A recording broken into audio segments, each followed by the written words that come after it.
Breaking news. Ladies and gentlemen, welcome back to the channel, and today I'm bringing you Kakashi's Story Chapter 1. Now, you'll have to forgive me because technically, Kakashi's Story is the first installment in the Naruto light novel lineup. So this story takes place exactly 2 years after the war. So talking in the sense of canon, this is actually the very first thing that happened right after the war. And I need everybody to keep in mind that I don't read the whole book and then do the chapter breakdowns. I read a chapter, then I do the breakdowns, and I read a chapter, and then I do the breakdowns. So for people, sometimes it's like, well, you know this happens. No, I don't know this happens because I haven't read the entire book. So try not to spoil that for me on Twitter or in the comment section. Nonetheless, without further ado, let's jump into this review. Now, like I stated, this happens 2 years right after the war. Naruto had just received his prosthetic arm, and Sasuke had been left the village right after receiving a pardon from the Hokage for all of his war crimes that he did, his threats against the village, him killing people, killing Danzo, all that is just forgiven. So, at the beginning, we have Naruto and Kakashi sitting down at Ichiraku Ramen's, and they're eating, well, fucking ramen. Naruto's trying to get the hang of using his prosthetic arm, and Naruto's basically pissed off at Kakashi at this point. And he's sitting with him, and he's like, yo, Kakashi, you need to pick a date for your inauguration. It's been 2 years, and people are confused about why you haven't taken on the active role as Hokage. His face has been added to the mountain of Hokages, but Tsunade is still doing the ins and outs of the Hokage duties. Naruto goes on to say that the village needs to look structured and they cannot look weak to other villages, otherwise other villages might take it upon themselves to invade. There's this common misconception within the Naruto fandom that there was peace immediately after the war, and that simply was just not the case. Peace did not immediately happen, and definitely not 2 years after, so if they don't want to be invaded and taken over, they have to have a structured look to them, and there's just simply no structured look with Tsunade. Which brings me on to the next part of the review. Where is Tsunade? Technically, she is still the 5th Hokage, so she should be fine with being the face of the village, right? The face of the Land of Fire, right? No. In a nutshell, Tsunade is suffering from PTSD, okay? She's suffering from post-traumatic stress disorder from everything that happened during the 4th Great Shinobi War. And if you really think about it, Tsunade was kind of hit the hardest during all of this. If you really think about it, not only did she witness a bunch of people die, which is in and of itself dramatic. She was cut literally in half by Madara, alright? So she was cut in half, and then she had to pull herself together literally and metaphorically. So it goes without saying that she would be fucked up after going through her 3rd Great Shinobi War. She was in the 3rd Great Shinobi War. I'm sorry. She was in the 2nd Great Shinobi War, the 3rd Great Shinobi War, and the 4th Great Shinobi War. She's done, okay? She's tired. She's lived through it all. She doesn't want to do it anymore. And I understand that 1000%. Naruto goes on to explain that she's been shucking her responsibility as Hokage. She starts fights at random gambling dens. She's drinking during the day at all hours, and she's gone for hours and hours at a time until she eventually pops up. Of course, when all of this is going down, Tsunade is right behind Naruto, listening in on everything that he's saying. And the final straw that broke the camel's back was when Naruto was like, you know, I don't really believe all that. I just think she's too old. So, what does Tsunade do? Much like any other anime formality, she knocks him completely unconscious. This is when Tsunade sits down and she has like a heart-to-heart moment with Kakashi. And she's like, look, I understand that you don't want to be Hokage. I didn't want to be Hokage, but it's what the village needs currently. And if you think about it just for a moment, in that village itself, Kakashi is easily the most famed ninja that's still alive. Other than Tsunade, it's Kakashi. He's the son of the White Fang. He's Kakashi of the Sharingan, the copy ninja. He can do his thing. He was the youngest genin ever in record history of the village. I think he was the youngest jonin as well. Oh, and he's the student of the 4th Hokage. There's no one else that has a fact sheet, a resume as detailed as his own. So there's nobody else who could take on the role of Hokage currently. She states that Naruto is far too young. At this point, 2 years after the war, he would be, what, 19 years old, something like that? So he has to pick a date and become Hokage, even if it's just for a little bit until Naruto is mature enough to be able to handle the weight of leading an entire country. Even though she has gave this entire speech to Kakashi, she then goes on to assign him a mission in the Land of Waves. She says, look, we have a protection detail mission, something very simple, or it's supposed to be something very simple, where Kakashi leads a team to protect this airship unveiling that the Hidden Mist Village is having. All right, because of everything that has happened, the Hidden Mist Village has been hit the hardest. They are the smallest nation amongst the 5 great nations, and they're on an island. So if they sent everybody, they're going to be the slowest to rebuild. This airship is a means to help them get back on track economically and start generating money.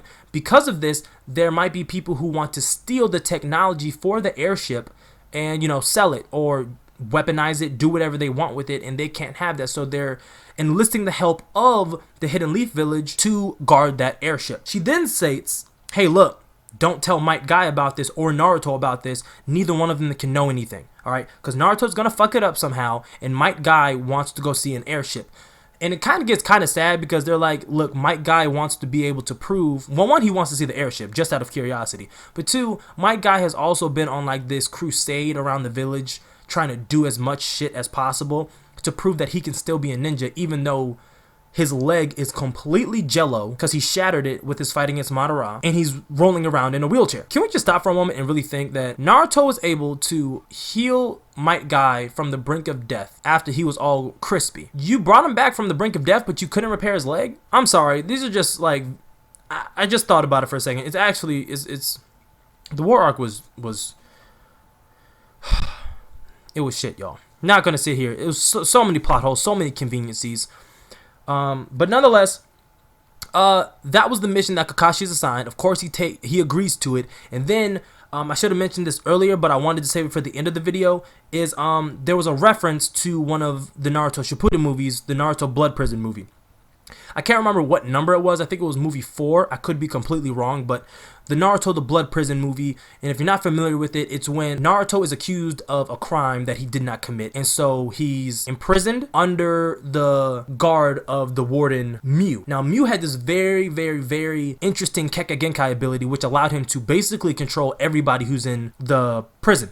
It allowed him to place this fire-style Keke Genkai seal on the prisoners, and in case they tried to activate their chakra or attack somebody, he would simply activate the seal, and it would make them feel as though their insides are burning, which would then be used to restrict their movements and get everything back under control.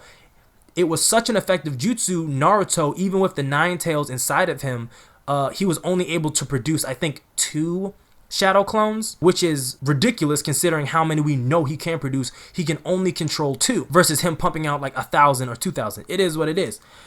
Nonetheless, we find out that Master Mew has actually passed away. Now, if you don't remember at the end of the video, the reason they had put Naruto in the prison originally was so that he could do Naruto shit and fuck shit up, so that they could investigate Master Mew, who was doing experiments on the prisoners there at HIZUKI Castle. Well, they captured Master Mew. Now Master Mew has passed away, and so currently all the great nations are on a rotating schedule at HIZUKI Castle until they find somebody of Master Mew's caliber in order to take over the responsibilities of being the warden there. See, HIZUKI Castle is not just something that's one village or one country specific. Every country, every hidden village would send their worst criminals there. Master Mew is easily Kage level. Until they can find somebody who is Kage level to take on those responsibilities, they're going to continue this monthly rotating schedule. So with that, that is the end of the first chapter, and we got a lot of interesting things that we need to think about. I know the whole episode is going down in Boruto, where Boruto and all of them are currently at HIZUKI Castle doing some reconnaissance undercover mission. Why you would send children there to a adult prison, I don't know. You would assume everybody knows Boruto's face and Sarada's face, given the fact that she is like one of 2 Uchiha that are left in the entire world, and Boruto is the son of Naruto, who's the 7th Hokage and the savior of the entire ninja world. But hey, anime logic, right? So it's going to be interesting to see if the warden that they have now in Boruto is the warden that you see at the end of Kakashi's story. As you know, these light novels are considered canon. We might have some issues if it's going to run into an issue of chronology if this warden that they find at the end of Kakashi's story is not in line with what we see in Boruto the anime. But hey, that's all I got for y'all today. If you made it to the end, thank you for rocking with me. If you are new, go plus ultra and smash that subscribe button. It lets me know you rock with the content that I put out on this channel. Like the video, share the video, comment on the video, all that fancy stuff. And like always, keep it safe and wrap it tight. I'm out. Cover near those barrels. I got eyes on target.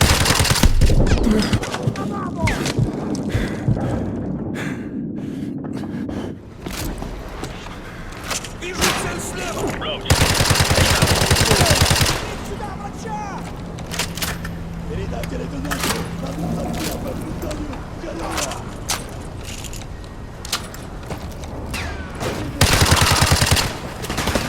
Hold on. I see movement. Target acquired.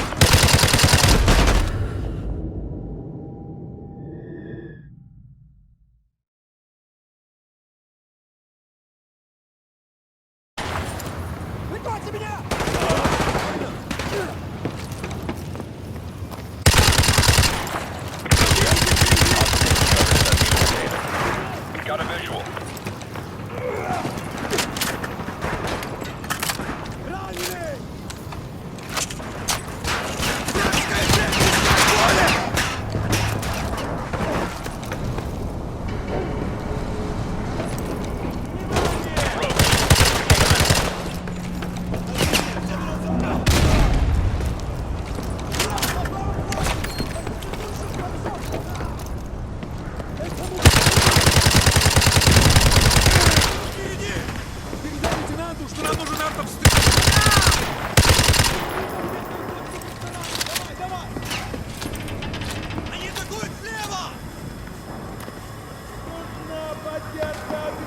Kojak. Contact, 1 o'clock. I got it.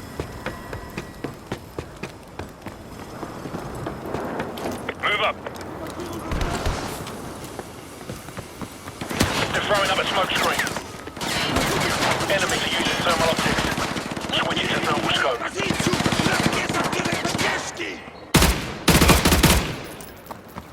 Hotel 6, be advised. Hostages have been confirmed at your location along with possible explosives. Over. Copy that. All teams check your fire. We don't know what's behind these doors.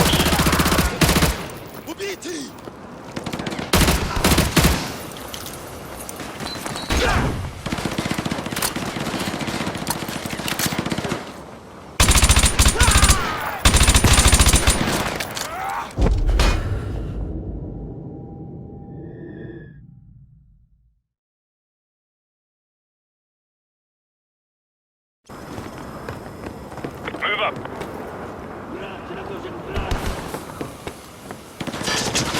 Hostiles are popping smoke. Hotel 6, be advised. Hostages have been confirmed at your location along with possible explosives. Over. You guys have downloaded updates. Stay clear of the smoke. Copy that. All teams check your fire. We don't know what's behind these doors.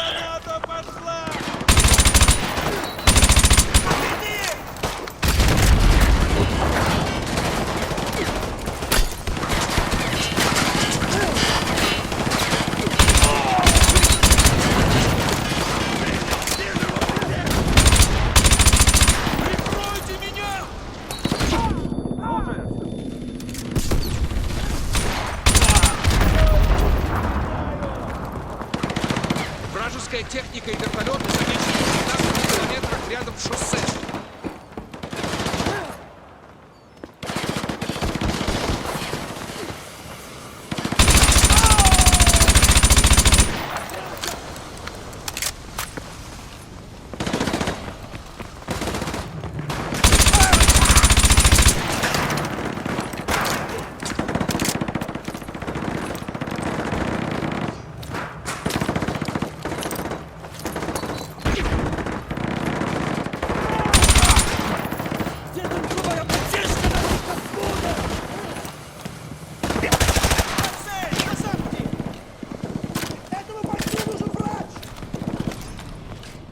Flame charge on the door. We'll hit the room from both sides.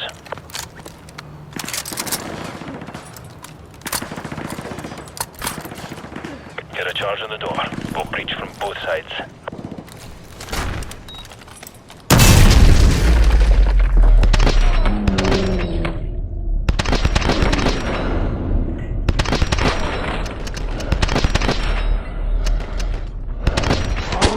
Clear. Room clear. Control. All hostages have been secured. I repeat, all hostages secured. Proceeding to LZ Bravo. Over. Good job, Hotel 6. Marine reinforcements are inserting now to dismantle the SAM sites. Get your team ready for Phase 2 of the operation. Out. Hunter 2-2, this is Punisher Actual. Go plat secure. All EOD teams are cleared for landing. Roger, Punisher. Hunter 2-2 copies all. Punisher, this is Phoenix 1-1, flight of 2 F-15s en route to grid 257221 for SEAD mission. Requesting sitrep, over. Phoenix 1-1, Punisher. Blue Sky, I repeat, Blue Sky. Come to heading 240 and continue on course to target area. Good hunting, over.